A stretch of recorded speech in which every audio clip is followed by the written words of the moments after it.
This article is published on midday.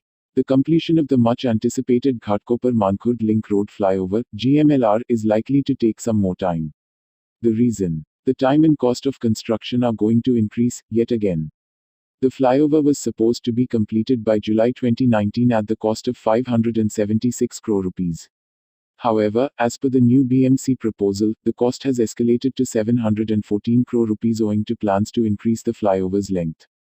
This is the second time the civic body has sought approval to increase the cost of the 2.1 km long flyover.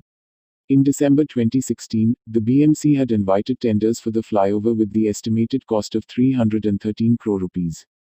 As per the basic plan, the 2.1 km long and around 24.2 meter wide flyover was to be built in 30 months. After the Standing Committee's approval, the project was scheduled to be completed on July 1, 2019, at an actual cost of 576 crore rupees, 37% increase plus taxes. But the project got delayed and the cost increased by R56 crore to meet the new codes by Indian Road Congress R.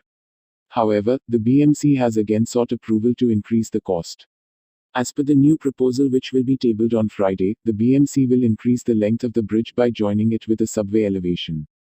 As per the current plan, after descending the flyover, the vehicles will have to climb up the elevated subway passage on Mohite Patil Nagar Junction and again come down at Mankhurd Junction. This can result in traffic congestion, an officer from the Bridges Department said. As per the revised plan, the flyover will be joined with the subway elevation. This extension work needs another 81 crore rupees. So, the cost of the flyover has now gone up to R714 crore from the initial 563 crore rupees. Ghatkopar Bridge to be rebuilt. The BMC is going to demolish and reconstruct parts of Ghatkopar Bridge, excluding the part over the railway track.